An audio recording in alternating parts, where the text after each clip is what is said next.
الحمد لله نحمده ونستعينه ونؤمن به ونتوكل عليه ونعوذ بالله من شرور أنفسنا ومن سيئات أعمالنا من يهده الله فلا مضل له ومن يضلله فلا هادي له اللهم لك الحمد كما ينبغي لجلال وجهك وعظيم سلطانك اللهم لا نحصي ثناء عليك أنت كما أثنيت على نفسك ولك الحمد حتى ترضى وصلى الله وسلم على سيدنا محمد وعلى آله وأصحابه ومن اهتدى بهديه وجاهد في سبيله إلى يوم الدين أيها الناس أوصيكم عباد الله بتقوى الله أعوذ بالله من الشيطان الرجيم بسم الله الرحمن الرحيم يا أيها الذين آمنوا لا تخونوا الله والرسول وتخونوا أماناتكم وأنتم تعلمون واعلموا أنما أموالكم وأولادكم فتنة وأن الله عنده أجر عظيم صدق الله العلي العظيم ബഹുമാന്യരായ സഹോദരി സഹോദരന്മാരെ, അല്ലാഹു സുബ്ഹാനഹു വ തആലയെ സൂക്ഷിച്ചുകൊണ്ടും ഭയന്നുകൊണ്ടും അവൻ്റെ കൽപ്പനകളും വിധികളും പാലിച്ചുകൊണ്ടും ജീവിച്ച് മരിക്കാൻ ശ്രമിക്കണമെന്ന് ആദ്യമായി ഓർമ്മപ്പെടുത്തുന്നു. അല്ലാഹു സുബ്ഹാനഹു വ തആല ഒരു മനുഷ്യന് നൽകുന്ന ഏറ്റവും മഹത്തായ അനുഗ്രഹങ്ങളിൽ മുഖ്യമായത് സന്താനങ്ങളാണ്. അല്ലാഹു നമുക്ക് നൽകുന്ന നിഅമത്താണ് നമ്മുടെ സന്താനങ്ങൾ. ഈ സന്താനങ്ങൾ, നിഅമത്ത്, അത് നമ്മെ സംബന്ധിച്ചിടത്തോളം ഒരു ശാപമായിട്ട് മാറും. ചില സന്ദർഭങ്ങളിൽ നിഅമത്ത് ചിലപ്പോൾ നിഖമത്ത് ആയിട്ട് മാറും എന്നർത്ഥം. നമ്മുടെ ഐഹിക ജീവിതത്തിലും പാരത്രിക ജീവിതത്തിലും നമുക്ക് പ്രയോജനപ്പെടേണ്ടവരാണ് നമ്മുടെ മക്കൾ. ഐഹിക ജീവിതം എന്ന് പറഞ്ഞാൽ നമുക്കറിയാം, മക്കൾക്ക് വേണ്ടി, കുടുംബത്തിന് വേണ്ടി നമ്മൾ നമ്മുടെ ജീവിതവും ആരോഗ്യവും ആയുസ്സുമൊക്കെ വിനിയോഗിക്കുന്നു. എന്താണോ സ്വന്തമായിട്ട് ഒരു മനുഷ്യൻ്റെ കയ്യിലുള്ളത് അത് മുഴുവൻ ഈ കുടുംബത്തിന് വേണ്ടി, മക്കൾക്ക് വേണ്ടി അവൻ നീക്കിവെക്കും. ഈ മനുഷ്യൻ ഒന്നിനും പറ്റാത്ത ഒരു കാലഘട്ടത്തിലേക്ക് മാറുമ്പോൾ അവൻ്റെ ആരോഗ്യം നശിക്കുന്നു.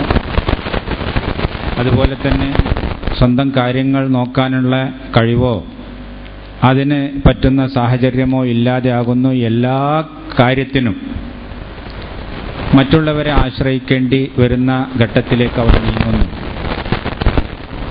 ആ സന്ദർഭത്തിൽ നമ്മുടെ എല്ലാവരുടെയും വിചാരം, ആശ, നമ്മുടെ മക്കൾ നമുക്ക് പ്രയോജനപ്പെടണം എന്നുള്ളതാണ്.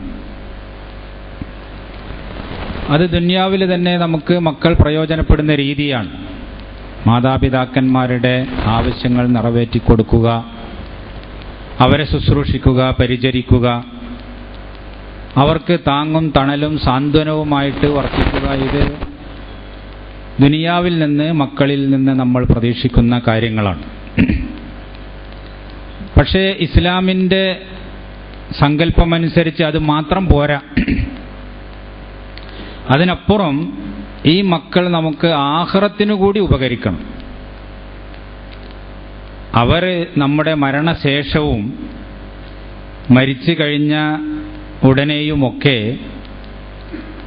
നമുക്ക് അല്ലാഹു സുബ്ഹാനഹു വ തആലയുടെ അടുത്ത് ഗുണം ചെയ്യുന്ന, അവരുടെ കർമ്മങ്ങളിലൂടെ നമുക്കതിൻ്റെ പ്രതിഫലം കിട്ടിക്കൊണ്ടിരിക്കുന്ന ഒരു സാഹചര്യം ഉണ്ടാവണം.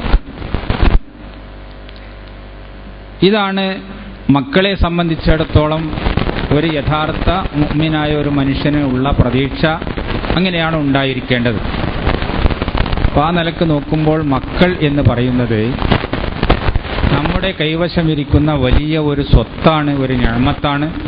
അല്ലാഹു സുബ്ഹാനഹു വ തആല നമുക്ക് നൽകുന്ന ഒരു വരദാനമാണ്. ഈ രൂപത്തിൽ നമ്മുടെ മക്കൾ ആവണമെങ്കിൽ ചില ബാധ്യതകളും ഉത്തരവാദിത്തങ്ങളുമൊക്കെ നമ്മൾ മനസ്സിലാക്കുകയും അത് നമ്മൾ പൂർണ്ണമായ അർത്ഥത്തിൽ പാലിക്കുകയും ചെയ്യേണ്ടതുണ്ട്. എങ്കിലേ ഈ മക്കൾ നാം ഉദ്ദേശിക്കുന്ന രീതിയിൽ ജീവിതത്തിലും ആഖിറത്തിലും ഐഹിക ജീവിതത്തിലും പാരത്രിക ജീവിതത്തിലും നമുക്ക് പ്രയോജനപ്പെടുന്നവരാവുകയുള്ളൂ. അപ്പോൾ മാതാപിതാക്കളുടെ ഉത്തരവാദിത്തങ്ങൾ വളരെ വലുതാണ്. ഈ ഉത്തരവാദിത്തങ്ങളെ സംബന്ധിച്ച് പരിശുദ്ധ ദീനുൽ ഇസ്ലാം വലിയ ഓർമ്മപ്പെടുത്തലുകളും ബോധവൽക്കരണവും നടത്തിയിട്ടുണ്ട് എന്ന് നാം മറക്കരുത്.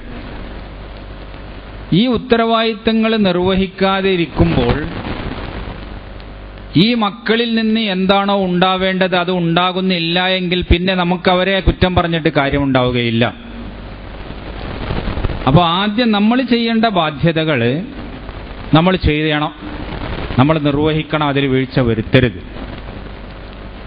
കുല്ലുക്കും റാഇൻ വകുല്ലുക്കും മസ്ഊലുൻ അൻ റഇയ്യതിഹി റസൂൽ തിരുമേനി സല്ലല്ലാഹു അലൈഹി വസല്ലം പഠിപ്പിക്കുകയാണ്. നിങ്ങളെല്ലാവരും മേൽനോട്ടക്കാരാണ്, ഇടയന്മാരാണ്. അവനവൻ്റെ കീഴിലുള്ള ആളുകളെ സംബന്ധിച്ച്, അവരുടെ പ്രവർത്തനങ്ങളെ സംബന്ധിച്ച്, അവരുടെ ജീവിത നിലവാരങ്ങളെ സംബന്ധിച്ചൊക്കെ ഉത്തരവാദിത്തങ്ങൾ വഹിക്കുന്നവരാണ്. വമസ്ഊലുൻ അൻ റഇയ്യതിഹി, ഈ ആളുകളുടെ ചുമതലകൾ എങ്ങനെയൊക്കെയാണ്, അവരെന്തൊക്കെയാണ് ചെയ്തുകൊണ്ടിരിക്കുന്നത്, എങ്ങനെയൊക്കെയാണ് അവർ ജീവിച്ചുകൊണ്ടിരിക്കുന്നത്, ഇതിനെ സംബന്ധിച്ച് മേൽനോട്ടക്കാരായ ആളുകളോട് അല്ലാഹു സുബ്ഹാനഹു വ തആല ചോദിക്കുകയും ചെയ്യും എന്നും റസൂലുള്ളാഹി സ്വല്ലല്ലാഹു അലൈഹി വസല്ലം നമ്മെ പഠിപ്പിച്ചിട്ടുണ്ട്. റസൂൽ തിരുമേനി വളരെ വ്യക്തമായിട്ട് പറഞ്ഞു, കുല്ലു മൗലൂദിൻ യൂലദു അലൽ ഫിത്ര ഫഅബവാഹു യുഹവ്വിദാനിഹി ഔ യുനസ്സിറാനിഹി ഔ യുമജ്ജിസാനിഹി. എല്ലാ കുട്ടികളും കുഞ്ഞുങ്ങളും കുരുന്നുകളും ശുദ്ധ പ്രകൃതിയിലാണ് ജനിക്കുന്നത്. നല്ലതാണ്, നന്മയിലാണ് അവർ ജനിച്ചു വളരുന്നത്. പിന്നെ അവരെ ഏതൊരു കളർ കൊടുത്ത്, ഏതൊരു രീതിയിൽ, ഏതൊരു സംസ്കാരത്തിൽ ആക്കി തീർക്കുന്നുവോ അത് അവൻ്റെ മാതാപിതാക്കന്മാരാണ്, അവരുടെ ശിക്ഷണമാണ്, അല്ലെങ്കിൽ അവരുടെ പങ്കാളിത്തമാണ് അവനെ ഏത് വശത്തേക്ക് തിരിച്ചുവിടുന്നുണ്ട് എങ്കിലും അതിൻ്റെ പിന്നിൽ പ്രവർത്തിക്കുന്നത്. ബോധപൂർവം ഈ മക്കൾ ഇന്ന രൂപത്തിലാവണമെന്ന് ഉദ്ദേശിച്ച് ആ രൂപത്തിൽ എടുക്കാൻ ശ്രദ്ധിച്ചിട്ടില്ല എങ്കിൽ ആ അവഗണന അല്ലെങ്കിൽ ആ അശ്രദ്ധ മക്കളെ ആ രൂപത്തിൽ പാകപ്പെടുത്തിയെടുത്ത് ശിക്ഷണം നൽകുന്നതിലുള്ള ഈ അലംഭാവം, ഇതിനവർ ഉത്തരവാദികളാണ്, അവർ തന്നെയാണ് അത് ചെയ്യുന്നത് എന്ന് പ്രവാചകൻ തിരുമേനി സല്ലല്ലാഹു അലൈഹി വസല്ലം ഉണർത്തുകയുണ്ടായി.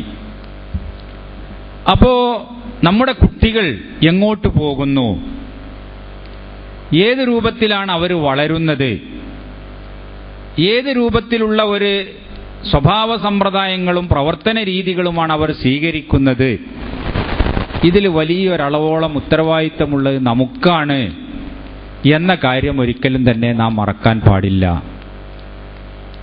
ഇത് ഈ സന്ദർഭത്തിൽ പ്രത്യേകം ഉണർത്തുന്നത്, ഇപ്പോൾ വേനൽക്കാലമാണല്ലോ. വേനൽക്കാലമാകുമ്പോൾ വിദ്യാഭ്യാസ സ്ഥാപനങ്ങളൊക്കെ ഒഴിവാകും, പരീക്ഷകളൊക്കെ കഴിയും. പിന്നെ പൊതുവെ വിദ്യാഭ്യാസമൊക്കെ ചെയ്തുകൊണ്ടിരിക്കുന്ന ഈ പുതിയ തലമുറക്ക് ഒഴിവുകാലമാണ്. ഈ ഒഴിവുകാലങ്ങൾ യഥാർത്ഥത്തിൽ എങ്ങനെ പ്രയോജനപ്പെടുത്തണം, എങ്ങനെ ഉപയോഗപ്പെടുത്തണം, നമ്മുടെ കുട്ടികളുടെ ഈ ഒഴിവ് സമയങ്ങൾ അവരെ ഏതിലേക്കാണ് തിരിച്ചുവിടേണ്ടത്, ഇതിനെ സംബന്ധിച്ച് നമുക്ക് വ്യക്തമായ ഒരു കാഴ്ചപ്പാടുകൾ ഉണ്ടാവണം, ശ്രദ്ധയുണ്ടാവണം. അതിൽ നമ്മൾ ശ്രദ്ധിക്കുന്നില്ല എങ്കിൽ, കുട്ടികളെ അവരുടെ പാട്ടിന് തന്നെ വിടുകയാണ് എങ്കിൽ ഈ തലമുറ അല്ലെങ്കിൽ ഈ കുട്ടികൾ അവർ നമ്മുടെ കയ്യിൽ നിന്ന് വഴുതിപ്പോകും. പലതരത്തിലുള്ള വേണ്ടാത്ത കാര്യങ്ങളിലും അവർ ഇടപെടും. അവരുടെ സ്വഭാവവും അവരുടെ സംസ്കാരവും അവരുടെ ജീവിതവും ഒക്കെ വൃത്തികേടാകും. ഇത് നമ്മൾ വളരെയേറെ ശ്രദ്ധിക്കേണ്ട ഒരു ഗുരുതരമായ കാര്യമാണ്. ഇപ്പോൾ വേനൽക്കാലമാകുന്നതോടുകൂടി പല ഓഫറുകളുമായിട്ട് പലതരത്തിലുള്ള വേദികളും അവരെ സമീപിക്കുന്നുണ്ട്.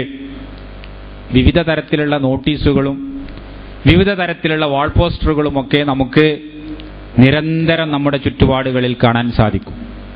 നിങ്ങളുടെ ഒഴിവുകാലം ഞങ്ങളോടൊത്ത് ചെലവഴിക്കുക. അപ്പോൾ നിങ്ങൾക്ക് പഠിക്കാൻ ആഗ്രഹമുണ്ട് എങ്കിൽ അതിന് പറ്റുന്ന കോഴ്സുകൾ ഞങ്ങളുടെ അടുത്തുണ്ട്. ആരാണ് ഈ കോഴ്സ് കൊടുക്കുന്നത്? ഏത് തരത്തിലുള്ള കോഴ്സുകളാണ് കൊടുക്കുന്നത്? അതിൻ്റെ ഉള്ളിലുള്ള ധാർമ്മികവും സദാചാരപരവുമായ നിലവാരം എന്താണ്? നമ്മുടെ ആൺകുട്ടികളെയും നമ്മുടെ പെൺകുട്ടികളെയും ഒക്കെ വിശ്വസിച്ച് അവരെ ഏൽപ്പിക്കാൻ പറ്റുമോ? ഇതൊന്നും തന്നെ അധികം ആളുകളും ചിന്തിക്കാറില്ല.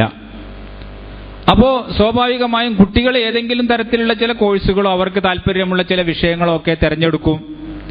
അവരത്തരം സ്ഥാപനങ്ങളിലേക്ക് പോകും. അത്തരം ആളുകളുമായി ബന്ധപ്പെട്ടും അവരുടെ കൂട്ടുകാരും അവരുടെ ചങ്ങാതികളും അവരുടെ സംസ്കാരവും രീതികളും ഒക്കെ എന്താണോ അതായിരിക്കും നമ്മുടെ കുട്ടികൾ അഭ്യസിക്കുകയും നമ്മുടെ കുട്ടികൾ അതായിരിക്കും ശീലിക്കുകയും ചെയ്യുന്നത്. അതുപോലെ നമ്മുടെ ചെറുപ്പക്കാരായ ആളുകളെ വശീകരിക്കുന്നതിന് വേണ്ടി ഇങ്ങനെ ഒഴിവുകാലങ്ങളിൽ പ്രത്യേകമായ കളികളും വിനോദങ്ങളുമുണ്ട്. അതിൻ്റെ ഓഫറുകൾ, ആ രൂപത്തിൽ നടക്കുന്ന വേദികളെ സംബന്ധിച്ചുള്ള പരസ്യങ്ങൾ, അതിന് നമ്മളെ ചെറുപ്പക്കാരെ ആകർഷിക്കാൻ വേണ്ടിയിട്ടുള്ള ശ്രമങ്ങൾ, ഇത് ആരംഭിച്ചു കഴിഞ്ഞു. എല്ലായിടത്തും നമുക്കത് കാണാൻ സാധിക്കും. അപ്പോൾ നമ്മുടെ കുട്ടികൾ, അവർക്ക് ഒഴിവ് സമയമുണ്ട്. ആ ഒഴിവ് സമയങ്ങൾ ഇത്തരത്തിലുള്ള വിനോദങ്ങൾക്ക് ചെലവഴിക്കാം എന്ന് കണ്ടുകൊണ്ട് അവരതിലേക്ക് പോകുന്നു.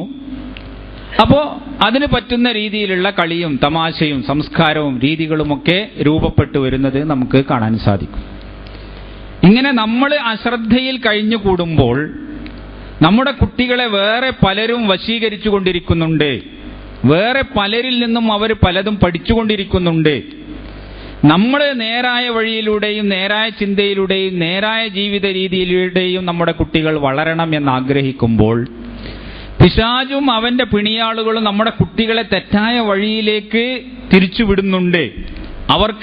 അവർ പലതും ആകർഷകമാക്കി അവതരിപ്പിച്ചു കൊണ്ടിരിക്കുന്നുണ്ട്. നമ്മുടെ മാതാപിതാക്കന്മാർ ഇത്തരം കാര്യങ്ങളെ സംബന്ധിച്ചൊന്നും തന്നെ ശ്രദ്ധയില്ലാതെ കഴിഞ്ഞുകൂടുന്നത് വളരെ അപകടകരമാണ്. ഒരു അറബിക്കവി യതീമായ കുട്ടി എന്ന് പറഞ്ഞാൽ ആരാണ് എന്ന് പറയുന്നുണ്ട്. യതീമായ കുട്ടി എന്ന് പറഞ്ഞാൽ നമുക്കെല്ലാവർക്കും അറിയാം, വാപ്പല്ലാത്തവരോ അല്ലെങ്കിൽ ഉമ്മല്ലാത്തവരോ ആയ കുട്ടികളെയാണ് നമ്മൾ യതീം കുട്ടികൾ എന്ന് വിളിക്കുന്നത്. പക്ഷെ അദ്ദേഹം പറയുകയാണ്, ഇന്നൽ യതീമ ഹുവല്ലദീ തൽഖാലഹു ഉമ്മൻ തഖല്ലത്ത് ഔ അബൻ മശ്ഗൂല. യതീം എന്ന് പറഞ്ഞാൽ ഇന്നൽ യതീമ ഹുവല്ലദീ തൽഖാലഹു ഉമ്മൻ തഖല്ലത്ത്. യതീം എന്ന് പറഞ്ഞാൽ അതാരാണെന്നോ, അത് ആ കുട്ടിയുടെ കാര്യത്തിൽ ശ്രദ്ധിക്കാത്ത ഉമ്മയും അതിനുണ്ട്. ഔ അബൻ മശ്ഗൂല, അല്ലെങ്കിൽ വേറെ പണിയിൽ വ്യാപൃതനായ പിതാവുമുണ്ട്. വാപ്പയുണ്ട്, ഉമ്മയുണ്ട്. പക്ഷെ ഉമ്മക്ക് കുട്ടിയുടെ കാര്യങ്ങൾ നോക്കാനോ നിയന്ത്രിക്കാനോ സാധിക്കുന്നില്ല, അല്ലെങ്കിൽ അതിന് അവസരമില്ല. വാപ്പുണ്ട്, വാപ്പ വലിയ കച്ചവടവും ബിസിനസ്സും ജോലിയും ഉദ്യോഗവും ഒക്കെ ആയിക്കൊണ്ട് വേറെ രൂപത്തിൽ കഴിഞ്ഞുകൂടുകയാണ്. അവനും ഈ കുട്ടിയുടെ കാര്യത്തിൽ ശ്രദ്ധയില്ല. അപ്പൊ മാതാപിതാക്കന്മാർ ജീവിച്ചിരിക്കെ യതീമായ കുട്ടികൾ, അതാണ് സാക്ഷാൽ യതീം എന്ന് അദ്ദേഹം പറയുകയാണ്. ഇങ്ങനെയുള്ള യതീമുകളാണ് ഇന്ന് പുതിയ തലമുറയിൽ നമ്മുടെ മക്കൾ എന്ന് നമ്മൾ മനസ്സിലാക്കേണ്ടതുണ്ട്. കുട്ടികളെ പലപ്പോഴും തന്നെ പലരും സ്നേഹിക്കുന്നുണ്ട്. അവർക്ക് ആവശ്യമായത് എന്താണോ അതൊക്കെ കൊടുക്കുന്നുണ്ട്. പണമാണ് വേണ്ടതെങ്കിൽ പണം, ഡ്രസ്സാണ് വേണ്ടതെങ്കിൽ ആവശ്യമായ രീതിയിലുള്ള ഡ്രസ്സുകൾ, എവിടെയാണ് അവർക്ക് പഠിക്കേണ്ടത് എങ്കിൽ അതിന് പറ്റിയ സ്ഥാപനങ്ങൾ തിരഞ്ഞെടുത്ത് ഉയർന്ന ഫീസോ സൗകര്യങ്ങളോ ഹോസ്റ്റലുകളോ എന്ത് വേണമെങ്കിലും ആൺകുട്ടിക്കും പെൺകുട്ടിക്കും ഒക്കെ സജ്ജീകരിച്ചു കൊടുക്കുന്ന ആളുകളുണ്ട്. അപ്പൊ അവരുടെ ഭൗതികമായ ആവശ്യങ്ങൾ നിറവേറ്റി കൊടുത്തുകൊണ്ട് ആ രൂപത്തിൽ അവരൊക്കെ വളർത്തിക്കൊണ്ടുവരാനും അതുപോലെ തന്നെ ഭാവി അവരുടേത് ശോഭനമാക്കാനും വേണ്ടിയിട്ടുള്ള ശ്രമങ്ങൾ മാതാപിതാക്കന്മാരുടെ ഭാഗത്ത് നിന്ന് നടത്തപ്പെടുന്നുണ്ട് എന്ന് നമുക്ക് കാണാം. പക്ഷെ അതേ അവസരത്തിൽ ഇങ്ങനെ നമ്മുടെ മക്കളെ വളർത്തിയാൽ ഈ മക്കളൊന്നും തന്നെ നമ്മൾ നേരത്തെ പറഞ്ഞ രീതിയിൽ നമ്മൾക്ക് ദുനിയാവിൽ പ്രയോജനപ്പെടുന്നവരും ആഖിറത്തിൽ പ്രയോജനപ്പെടുന്നവരുമായി മാറൂല. ആ മക്കള് അവരുടെ സുഖവും അവരുടെ സൗകര്യവും അവരുടെ ജീവിതവും ഒക്കെ അടിച്ചു പൊളിച്ചുകൊണ്ട് മുന്നോട്ട് പോകുമെന്നല്ലാതെ കണ്ട് മാതാപിതാക്കളെ സംബന്ധിച്ച് ചിന്തിക്കുന്നവരോ അവരെ ശുശ്രൂഷിക്കുന്നവരോ അവർക്ക് എന്തെങ്കിലും സഹായമോ സാന്ത്വനമോ ആയിക്കൊണ്ട് വർത്തിക്കുന്നവരോ ആയിരിക്കുകയില്ല. അപ്പൊ അങ്ങനെ ആവണം. ഈ കുട്ടിയുടെ പ്രാർത്ഥന എനിക്ക് കിട്ടണം. അതുപോലെ തന്നെ എന്റെ മരണാനന്തരവും അവന്റെ പ്രാർത്ഥനയിലൂടെ എനിക്ക് അല്ലാഹു സുബ്ഹാനഹു തആലയുടെ പ്രീതി സമ്പാദിക്കാൻ സാധിക്കണം എന്ന ഉദ്ദേശം നമുക്കുണ്ട് എങ്കിൽ ദുനിയാവിൽ വെച്ച് തന്നെ നമ്മുടെ അശക്തിയും നമ്മുടെ ദൗർബല്യവുമൊക്കെ വളരെ പ്രകടമായിട്ട് അനുഭവപ്പെടുന്ന സന്ദർഭത്തിൽ എനിക്ക് താങ്ങും തണലുമായിട്ട് എൻ്റെ മക്കളുണ്ടാവണം എന്ന് നമുക്ക് വിചാരമുണ്ട് എങ്കിൽ നമ്മുടെ ഈ കുട്ടികളെ തീർച്ചയായും തന്നെ ആ രൂപത്തിൽ നമ്മൾ വളർത്തും. അപ്പൊ അതുകൊണ്ട് നമ്മുടെ ഈ കുട്ടികളുടെ ഈ ഒഴിവ് സമയങ്ങളുണ്ടല്ലോ, ഈ ഒഴിവ് സമയങ്ങൾ അത് ഫലപ്രദമായ രീതിയിൽ പ്രയോജനപ്പെടുത്താൻ നമ്മൾ ശ്രദ്ധിക്കണം. ഇതിൽ ഏറ്റവും പ്രധാനമാണ് കുട്ടികൾക്ക് ദീനിയായ അറിവുകൾ അത് നിർബന്ധമായും നമ്മൾ പഠിപ്പിക്കണം എന്നുള്ളത്. എന്ത് വിദ്യാഭ്യാസം നിങ്ങൾ കൊടുത്താലും, ഏറ്റവും ഉയർന്ന തരത്തിലുള്ള ഏത് ഭൗതിക വിദ്യാഭ്യാസത്തിലേക്ക് നിങ്ങൾ പറഞ്ഞയക്കുന്നുണ്ട് എങ്കിലും, ഏറ്റവും മികച്ച ഏത് സ്ഥാപനത്തിലേക്ക് നിങ്ങൾ പറഞ്ഞയക്കുന്നുണ്ട് എങ്കിലും, ആ കുട്ടികൾക്കൊക്കെ ഈ ഒഴിവ് കിട്ടുന്ന ഇത്തരം സന്ദർഭങ്ങളിലെങ്കിലും നന്ന ചുരുങ്ങിയത് അവർക്ക് ദീനിയായ ഒരു വിദ്യാഭ്യാസത്തിനുള്ള സംവിധാനം ഉണ്ടാക്കി കൊടുക്കണം. നമ്മുടെ കുട്ടികൾ ഭംഗിയായി ഖുർആൻ പാരായണം ചെയ്യട്ടെ. ഖുർആനിനോട് അവന് ഒരു സ്നേഹവും അതുപോലെ തന്നെ അവൻ അതിലൊരു താല്പര്യവും ഉണ്ടാവട്ടെ. നമ്മുടെ കുട്ടികൾക്ക് ഖുർആൻ പാരായണം ചെയ്യാൻ അറിയില്ല എന്നുള്ളത് ഒരു നാണക്കേടായിട്ട് അവർക്ക് ബോധ്യപ്പെടട്ടെ. അപ്പൊ ആ കുട്ടികളെ, ഖുർആൻ അറിയാത്ത നമ്മുടെ കുട്ടികൾ, അവനൊരു പക്ഷേ SSLC ഒക്കെ പാസ്സായവനോ അല്ലെങ്കിൽ വേറെ കോളേജിലൊക്കെ പഠിക്കുന്നവനായിരിക്കും, പക്ഷെ ഖുർആൻ ഓതാൻ അറിഞ്ഞുകൂടാ, അറബി അക്ഷരങ്ങൾ അറിഞ്ഞുകൂടാ. ആ രൂപത്തിലുള്ള കുട്ടികളാണ് എങ്കിൽ ഖുർആൻ പാരായണം ചെയ്യാനും ഖുർആനിൽ നിന്ന് വളരെ അത്യാവശ്യമായിട്ട് സാധാരണഗതിയിൽ നിസ്കരിക്കുമ്പോഴൊക്കെ ചൊല്ലുന്ന ചെറിയ ചെറിയ സൂറത്തുകളും അതിന്റെ അർത്ഥങ്ങളുമൊക്കെ കുട്ടികൾ പറയട്ടെ, പഠിക്കട്ടെ. അതിനുള്ള സൗകര്യങ്ങൾ നമ്മൾ ഉണ്ടാക്കി കൊടുക്കണം. കൊടുത്തിട്ടില്ല എങ്കിൽ അത് ഗുരുതരമായ തെറ്റാണ്. അല്ലാഹു സുബ്ഹാനഹു തആലയോട് മറുപടി പറയേണ്ടി വരും. അപ്പോ പല സന്ദർഭങ്ങളിലും നമ്മൾ ഇത് ഉണർത്താറുള്ളതാണ്. ഇങ്ങനെയുള്ള ഈ ഒഴിവ് കാലങ്ങൾ, സമ്മർ വെക്കേഷനും അതുപോലെ വേനൽക്കാല ഒഴിവുകളുമൊക്കെ കിട്ടുമ്പോൾ ഇത്തരത്തിലുള്ള കുട്ടികളെയൊക്കെ സംഘടിപ്പിച്ച് ആ കുട്ടികൾക്ക് ഒരു മാസക്കാലത്തെയോ മറ്റോ ഒക്കെയുള്ള ഒരു ഇന്റൻസീവ് ആയിക്കൊണ്ടുള്ള സ്റ്റഡി ക്ലാസുകൾ, ആ രൂപത്തിലുള്ള വിദ്യാഭ്യാസ സംവിധാനങ്ങൾ നമുക്ക് ഉണ്ടാക്കാൻ സാധിക്കും. പ്രത്യേകമായ ഒരു സിലബസും അവർക്ക് അത്യാവശ്യമായ ഖുർആൻ പാരായണം ചെയ്യുന്നതിന്, അതുപോലെ തന്നെ അത്യാവശ്യമായ അവരുടെ കർമ്മങ്ങൾ, വുളു, നമസ്കാരം, വുളുവിന്റെയും നമസ്കാരത്തിന്റെയും രീതികൾ, അതിൽ ചെയ്യുന്ന പ്രാർത്ഥനകൾ, ആ പ്രാർത്ഥനകളുടെ അർത്ഥം, മയ്യത്ത് നമസ്കാരത്തിന്റെ രീതി, വാപ്പയൊക്കെ മരിച്ചാൽ ഉമ്മയൊക്കെ മരിച്ചാൽ ഈ മകനൊന്ന് ഇമാമത്ത് നിസ്കരിക്കട്ടെ, അങ്ങനെ ഈ വാപ്പാക്ക് വേണ്ടി ഉമ്മാക്ക് വേണ്ടി മനം തുറന്നുകൊണ്ടൊന്ന് പ്രാർത്ഥിക്കാൻ, അള്ളാഹുവിനോട് ദുആരക്കാനൊക്കെയുള്ള ഒരു ശീലവും സ്വഭാവവും ഉണ്ടാവട്ടെ. ഇതൊക്കെ നമ്മുടെ മക്കൾക്ക് ആവശ്യമാണല്ലോ. അപ്പോൾ ആ രീതിയിൽ വളരെ പ്രാഥമികമായ ദീനിനെ സംബന്ധിച്ചുള്ള അറിവുകൾ നമ്മുടെ കുട്ടികൾക്ക് പകർന്നു കൊടുക്കാൻ പറ്റുന്ന ഈ സമ്മർ ക്യാമ്പുകൾ അല്ലെങ്കിൽ ഈ രൂപത്തിലുള്ള വിജ്ഞാന കോഴ്സുകൾ സംഘടിപ്പിക്കാൻ വേണ്ടിയിട്ട് നമ്മൾ വളരെ ഗൗരവത്തോടു കൂടി തന്നെ ചിന്തിക്കുകയും അതിനാവശ്യമായ നടപടികൾ സ്വീകരിക്കുകയും ചെയ്യണം. നമ്മുടെ മക്കൾ വളരെ ഉയർന്ന വിദ്യാഭ്യാസം നേടുന്നുണ്ടായിരിക്കും, പക്ഷെ അവർക്ക് ഖുർആൻ അറിഞ്ഞുകൂടാ, ഖുർആനിന്റെ ആശയങ്ങൾ അറിഞ്ഞുകൂടാ, അവർക്ക് പ്രവാചകൻ സല്ലല്ലാഹു അലൈഹി വസല്ലമയുടെ ചരിത്രം അറിഞ്ഞുകൂടാ, നബി സല്ലല്ലാഹു അലൈഹി വസല്ലമയുടെ മൊഴികൾ, വാക്കുകൾ, മൊഴിമുത്തുകൾ, ആ മൊഴിമുത്തുകൾ എന്താണ് എന്ന് അറിഞ്ഞുകൂടാ. ഇതൊക്കെ മനുഷ്യന്റെ ജീവിതത്തിൽ എപ്പോഴും വെളിച്ചവും വഴികാട്ടിയുമായി കൊണ്ട് നിൽക്കേണ്ട കാര്യങ്ങളാണ്. അപ്പോൾ അതൊക്കെ നമ്മുടെ കുട്ടികൾക്ക് ആവശ്യമുണ്ട്. അപ്പോൾ അതുകൊണ്ട് നമ്മുടെ കുട്ടികൾക്ക് ഇങ്ങനെയുള്ള ഒഴിവ് സന്ദർഭങ്ങളിൽ സാധിക്കുന്ന എല്ലാ രീതിയിലും ദീനീ വിദ്യാഭ്യാസം നൽകുന്നതിന് വേണ്ടിയിട്ട് രക്ഷിതാക്കൾ പ്രത്യേകമായി ശ്രദ്ധിക്കേണ്ടതാണ്. അതേപോലെ തന്നെ അപ്പോൾ ഇത് ശ്രദ്ധിച്ചുകൊണ്ട് നമ്മൾ ഒരു പ്രദേശത്തുള്ള ആളുകൾ മുഴുവൻ, അതിന് രക്ഷിതാക്കന്മാരൊക്കെ ഒരുമിച്ച് കൂടിയിരുന്ന് അതിനാവശ്യമായ ആളുകളെയും വ്യക്തികളെയും ഒക്കെ കണ്ടുപിടിച്ച് അവർക്ക് ഒരു രാവിലെ ഒരു 9-10 മണി മുതൽ ഉച്ചവരെയുള്ള സമയങ്ങളിലൊക്കെ ഇങ്ങനെയുള്ള ഒരു പ്രോഗ്രാം നിശ്ചയിച്ചു കൊടുക്കുകയും അതിൽ നമ്മുടെ ആൺകുട്ടികളെയും പെൺകുട്ടികളെയും ഒക്കെ പങ്കെടുപ്പിക്കുകയും അവർക്ക് ഈ ദീനിനോടും ദീനീയായ കാര്യങ്ങളോടും ഇസ്ലാമികമായ വിജ്ഞാനത്തോടുമൊക്കെ ഒരു താല്പര്യവും ഒരു മമതയും ഉണ്ടാക്കിയെടുക്കുകയും ചെയ്യുകയാണ് എങ്കിൽ നമ്മുടെ ഭാവിയിൽ നമ്മുടെ ഇസ്ലാമിന്റെ ഈ തലമുറ ഇതിൽ നിന്ന് പറ്റ വേർപെട്ടു പോവാതിരിക്കാനെങ്കിലും അത് സഹായകമാകും. നമ്മുടെ തലമുറകൾ ഓരോന്നും ദീനിൽ നിന്ന് അകന്ന് പോയിക്കൊണ്ടിരിക്കുകയാണല്ലോ. അപ്പോൾ ഈ ദീനീ സംസ്കാരം നിലനിർത്താനും ദീനിനോട് ഒരു മാനസികമായ അടുപ്പമുണ്ടാകാനും അതുപോലെ ഇസ്ലാമികമായ കാര്യങ്ങളിലൊക്കെ ഒരു താല്പര്യം ഉടലെടുക്കാനും ഒക്കെ ഇത് വളരെ ആവശ്യം. അപ്പോൾ അതുകൊണ്ട് ഇത്തരം കാര്യങ്ങളെ സംബന്ധിച്ച് നമ്മുടെ കുട്ടികളെ സംബന്ധിച്ചിടത്തോളം നമ്മൾ പ്രത്യേകം ശ്രദ്ധിക്കുകയും അവർക്ക് ദീനീ വിദ്യാഭ്യാസം നൽകാൻ വേണ്ടിയിട്ട് ശ്രമിക്കുകയും ചെയ്യണം. രണ്ടാമതായി തന്നെ അതുപോലെ വളരെ പ്രധാനമാണ്, നമ്മുടെ കുട്ടികളെ മാതാപിതാക്കന്മാർ നിരീക്ഷിച്ചു കൊണ്ടിരിക്കണം, ശ്രദ്ധിച്ചു കൊണ്ടിരിക്കണം. അവരുടെ ഇഷ്ടത്തിനും അവരുടെ താളത്തിനും അവരെ വിടുക.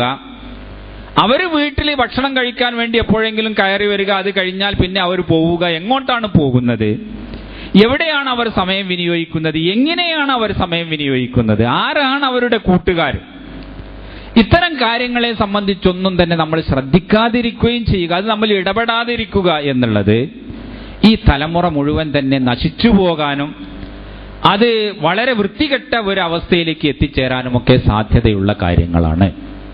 അപ്പൊ അതുകൊണ്ട് ഈ കുട്ടികളെ സംബന്ധിച്ചുള്ള ഒരു നിരീക്ഷണം, ഒരു മേൽനോട്ടം മാതാപിതാക്കന്മാർക്ക് ഉണ്ടാവണം.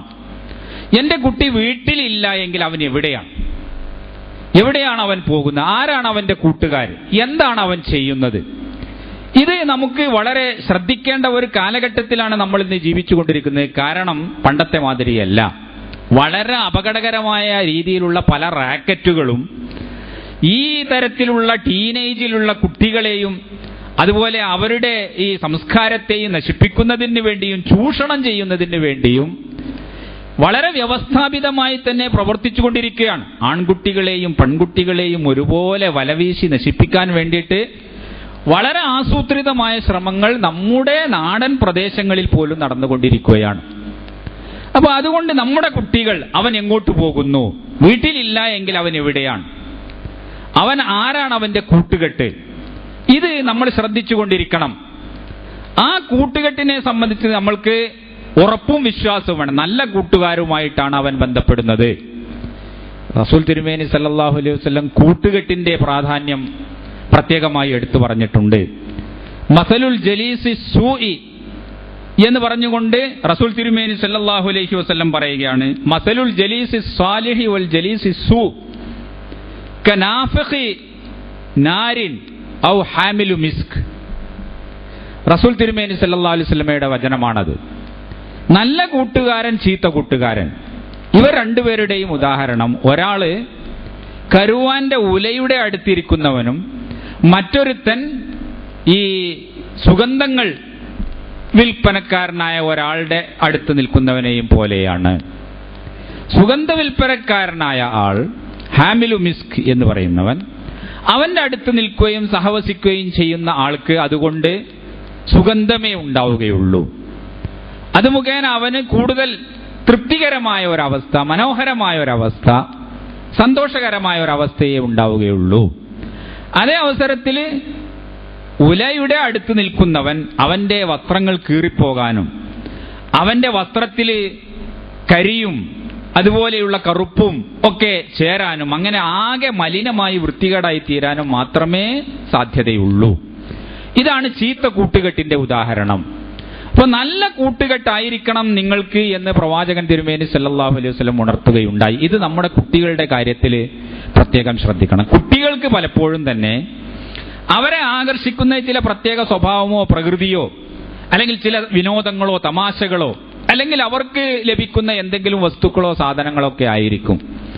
അവർക്കിതിന്റെ ഭവിഷ്യത്തുകളെ സംബന്ധിച്ച്, ദൂരവ്യാപകമായ പ്രത്യാഘാതങ്ങളെ സംബന്ധിച്ച് ചിന്തിച്ചിട്ടൊന്നുമല്ല ഈ കൂട്ടുകെട്ടും സൗഹാർദ്ദവും ഒക്കെ അവരുണ്ടാക്കിയെടുക്കുന്നത്.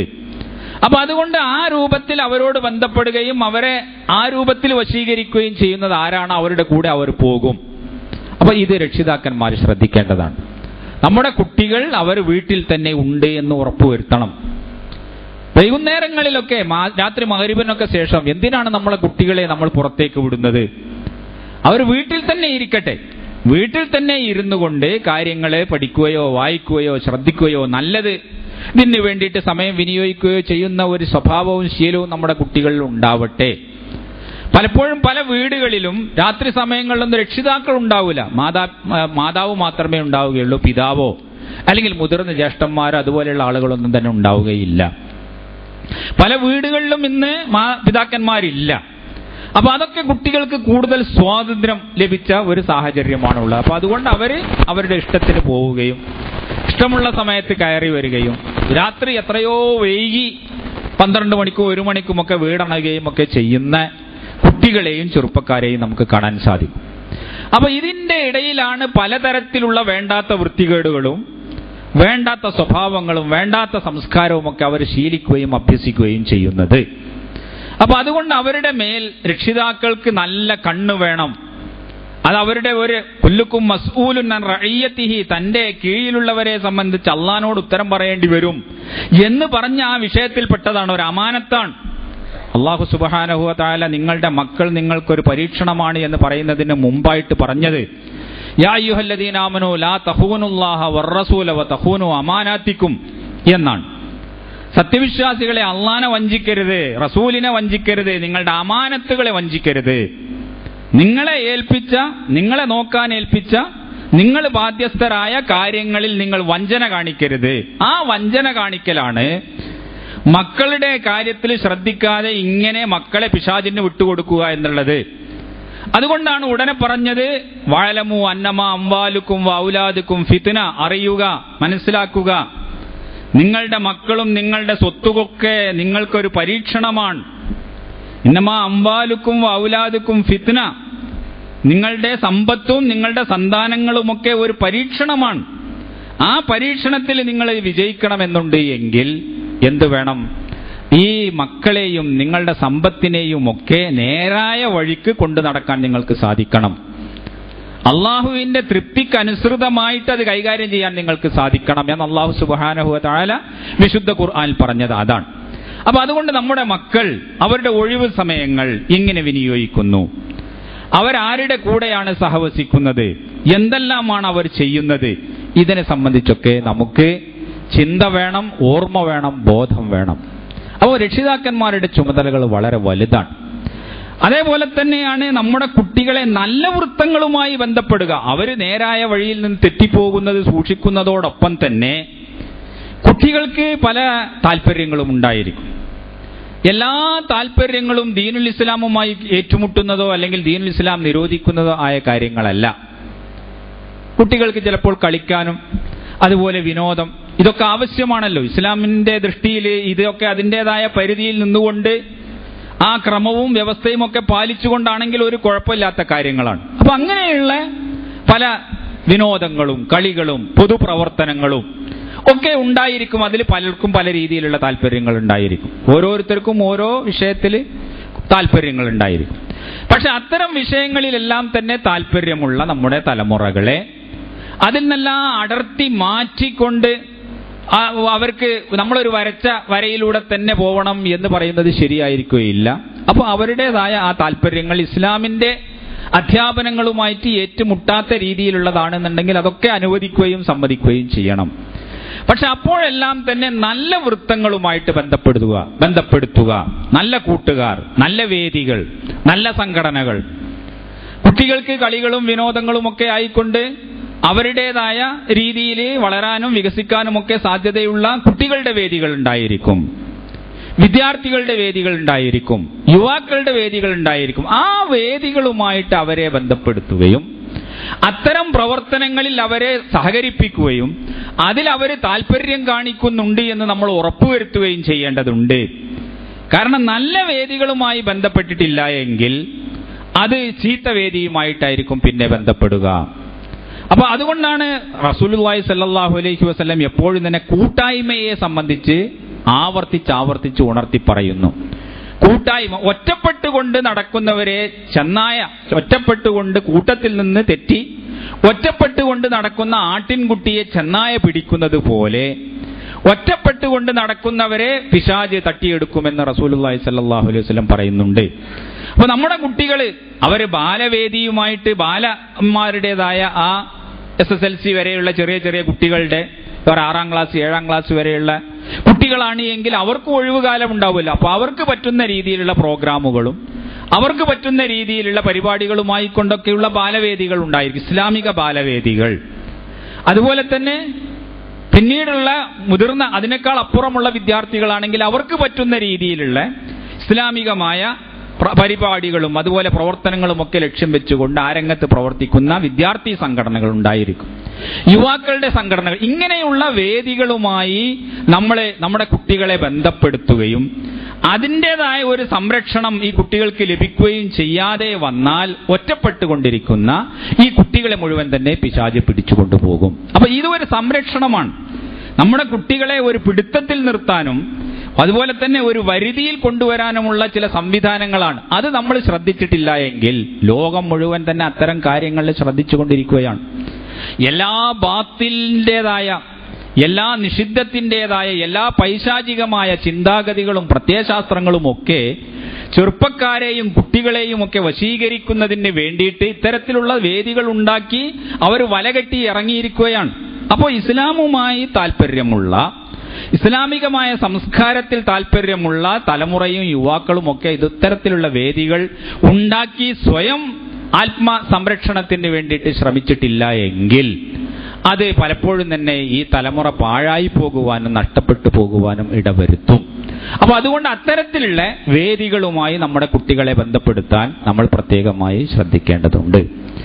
അതുപോലെ ഇന്നത്തെ കാലഘട്ടത്തിൽ നമ്മൾ വളരെയേറെ ശ്രദ്ധിക്കേണ്ട മറ്റൊരു സംഗതിയാണ് കുട്ടികൾക്ക് ഈ കമ്പ്യൂട്ടർ ലോകവുമായിട്ടുള്ള ബന്ധവും അതുപോലെ തന്നെ ആ വേദിയിലുള്ള ആ രംഗത്തുള്ള അവരുടെ താല്പര്യങ്ങളും. ഇന്ന് പലതരത്തിലുള്ള പ്രവർത്തനങ്ങളും പലതരത്തിലുള്ള സംരംഭങ്ങളും ഈ രംഗത്ത് പ്രവർത്തിച്ചുകൊണ്ടിരിക്കുന്നതായി തുടർന്നുകൊണ്ടിരിക്കുന്നതായിട്ട് നമുക്ക് കാണാം. കുട്ടികൾ ഇന്റർനെറ്റ് കഫേകളിലാണ് സമയങ്ങൾ വിനിയോഗിച്ചു കൊണ്ടിരിക്കുന്നത്.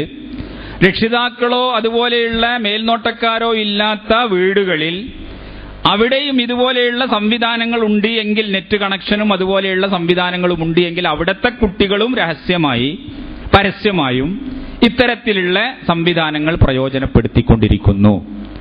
അതുപോലെ തന്നെ വളരെ വൃത്തികെട്ട രീതിയിലുള്ള CD-കളും അത് വളരെ നിഷ്പ്രയാസം എല്ലാവർക്കും ലഭിക്കുന്ന രീതിയിൽ മാർക്കറ്റുകളിലും കവലകളിലുമൊക്കെ സുലഭമായി കൊണ്ട് ലഭിച്ചുകൊണ്ടിരിക്കുകയാണ്.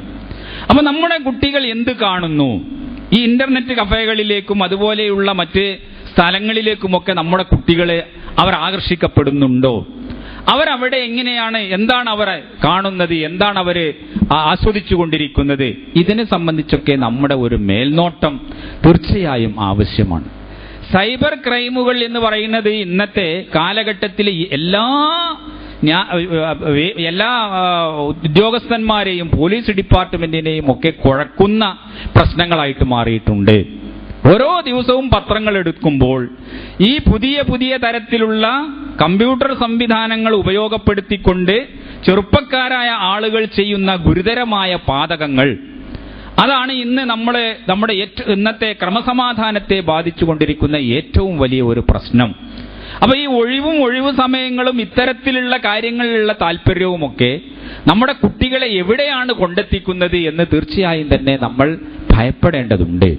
അപ്പൊ അതിലൊക്കെ നമ്മുടെ ശ്രദ്ധ വേണം. നമ്മൾ ശ്രദ്ധിച്ചിട്ടില്ല എങ്കിൽ നമ്മുടെ ഈ കുട്ടികൾ മുഴുവൻ തന്നെ തീർച്ചയായും വഴിപിഴച്ചു പോകും. സർവോപരി നമ്മുടെ വീട്ടിന്റെ അന്തരീക്ഷം, ഒരു ഇസ്ലാമികമായ അന്തരീക്ഷവും കുട്ടികൾക്കും മാതാപിതാക്കന്മാർക്കൊക്കെ തമ്മിൽ വളരെ സ്നേഹത്തിന്റെയും അടുപ്പത്തിന്റെയുമായ ഒരു ബന്ധവുമൊക്കെ കാത്തു സൂക്ഷിക്കാൻ നമ്മൾ ശ്രദ്ധിക്കണം. മാതാവും പിതാവുമായിട്ട് നല്ല ബന്ധം, അതുപോലെ തന്നെ മക്കളും വാപ്പയും ഉമ്മയുമായിട്ടൊക്കെ വളരെ നല്ല ബന്ധം, സ്നേഹത്തോടു കൂടിയ പെരുമാറ്റങ്ങൾ, സതുപദേശങ്ങൾ, അതുപോലെ തന്നെ ഈ വാപ്പ എനിക്ക് വേണ്ടിയിട്ടാണ് ജീവിക്കുന്നത് എന്ന ബോധം കുട്ടിക്ക്, ഈ വാപ്പയോട് ഞാൻ കടപ്പെട്ടവനാണ്, ഉമ്മയോട് കടപ്പെട്ടവനാണ് എന്നുള്ള ബോധം അതുപോലെ മക്കൾക്ക്, ഇതൊക്കെ ഉണ്ടായി പരസ്പരം അങ്ങോട്ടും ഇങ്ങോട്ടും ഉണ്ടായിത്തീരുകയും വജഅല ബൈനക്കും മവദ്ദത്തൻ വറഹ്മ, നിങ്ങൾക്കിടയിൽ പരസ്പര സ്നേഹവും കാരുണ്യവും അല്ലാഹു സുബ്ഹാനഹു വ തആല നിക്ഷേപിച്ചിരിക്കുന്നു എന്ന് പറഞ്ഞ രീതിയിലുള്ള ആ സ്നേഹവും കാരുണ്യവും കുടുംബാന്തരീക്ഷത്തിൽ നിലനിൽക്കുകയും ചെയ്യുമ്പോഴാണ് ആരോഗ്യപൂർണമായ ഒരു കുടുംബം ഉണ്ടായിത്തീരുന്നത്. അവിടെയാണ് നല്ല കുട്ടികൾ ഉണ്ടാകുന്നത്. അവിടെയാണ് മാതാപിതാക്കന്മാരും കുട്ടികളും തമ്മിൽ നല്ല ബന്ധങ്ങൾ ഉണ്ടാകുന്നത്. അവിടെയാണ് ഇസ്ലാമിക സംസ്കാരം വളരുന്നത് എന്ന് നമ്മൾ മനസ്സിലാക്കേണ്ടതുണ്ട്. അപ്പോൾ അതുകൊണ്ട് ഇത്തരം കാര്യങ്ങളെ സംബന്ധിച്ച് നാം വളരെയേറെ ശ്രദ്ധിക്കുകയും നമ്മുടെ കരളിന്റെ കഷ്ണമായ മക്കളെ ഇങ്ങനെയുള്ള വഴികേടിൽ നിന്നും വലാലത്തിൽ നിന്നും രക്ഷപ്പെടുത്താൻ പരമാവധി ചെയ്യാൻ സാധിക്കുന്നത് നമ്മൾ ചെയ്യുകയും വേണം എന്നാണ് ഈ സന്ദർഭത്തിൽ ഉണർത്താനുള്ളത്. അല്ലാഹു സുബ്ഹാനഹു വ തആല അവന്റെ ദീനിനെ മുറുകെ പിടിക്കുന്ന നല്ല ജനവിഭാഗത്തിൽ നമ്മെ എല്ലാവരെയും ഉൾപ്പെടുത്തുമാറാകട്ടെ. നമ്മുടെ മക്കളെയും കുട്ടികളെയും ഒക്കെ ഇസ്ലാമികമായി ജീവിച്ച് മരിക്കാൻ അല്ലാഹു തൗഫീഖ് നൽകി ഉദവി നൽകി അനുഗ്രഹിക്കുമാറാകട്ടെ.